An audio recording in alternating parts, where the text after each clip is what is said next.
स्पष्ट केली असेल, परंतु मी तुम्हाला या ठिकाणी अभिमानानं सांगतो की राज्याचे मुख्यमंत्री म्हणून देवेंद्रजी फडणवीस आणि अर्थमंत्री म्हणून आदरणीय अजितदादा असताना सुद्धा एसटी महामंडळावर त्यांनी विशेष लक्ष दिलेलं आहे। किंबहुना गेल्याच महिन्यामध्ये आपल्या कामगारांचे काही पैसे थकले होते, माननीय मुख्यमंत्र्यांनी ताबडतोब वित्त खात्याच्या अधिकाऱ्यांना सांगून ते पैसे सुद्धा रिलीज केले। त्यामुळे एसटी कामगारांना आमचं शासन वाऱ्यावर काही सोडणार नाही, ही वस्तुस्थिती आहे। दुसरा प्रश्न तुम्ही या ठिकाणी सांगितला की आपण एसटी महामंडळाचं उत्पन्न वाढवतोय, निश्चितपणे वाढवतोय। जे 22 कोटी रुपये महिन्याला येत होते आता 250 कोटी रुपये ऑलरेडी आलेले आहेत। दुसरं असं महत्वाचं तुम्हाला मी सांगतो आणि ही वस्तुस्थिती आहे, आजपर्यंत एसटी महामंडळाला 3,300 कोटी रुपयाचं डिझेल आपण दर वर्षाला खरेदी करतो Indian oil, Bharat petroleum, Hindustan petroleum ह्या कंपन्यांकडनं।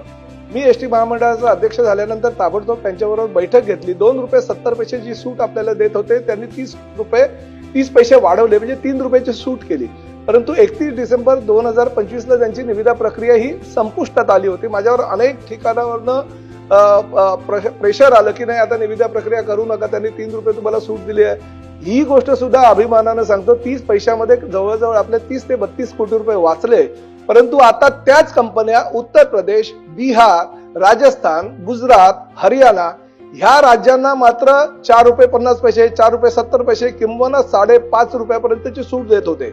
मी निविदा प्रक्रिया राबवली आणि मला अभिमानाने या ठिकाणी सांगावंसं वाटतं की त्या निविदा प्रक्रियेमध्ये काही लोकांनी जे आमच्याशी चर्चा केली 5 ते 5.5 रुपये आपल्याला सूट अपेक्षित आहे, म्हणजे राज्य शासनाचं 200 कोटी रुपयाचं त्या ठिकाणी उत्पन्नाचा स्रोत हा वाढणार आहे। म्हणजे जेवढं ह्या एसटी महामंडळाच्या तूट आता जी आपली आहे ती भरून काढण्यासाठी आपण प्रयत्न करतोय आणि जास्तीत जास्त सुविधा आपल्या लोकांना कशा देता येईल।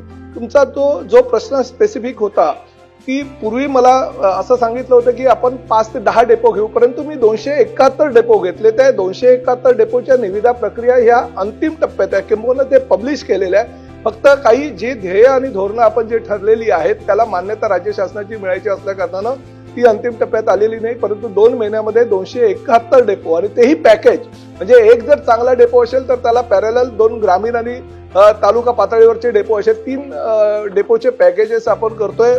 चांगल्या प्रकारे प्रीबिडला सुद्धा आपल्याला लोक त्या ठिकाणी आलेले चांगले म्हणजे नेरडको सारख्या संस्था किंवा MCHI सारख्या संस्था त्यामध्ये उतरलेल्या आहेत, चांगला प्रतिसाद त्याला मिळतोय। आणि निश्चितपणे जसं मी तुम्हाला सांगितलं आधी की बस पोर्ट आपल्याला निर्माण करायचे, महाराष्ट्राचे बस पोर्ट पुढल्या 5 वर्षामध्ये अतिशय चांगल्या प्रकारचे झालेले तुम्हाला आढळतील।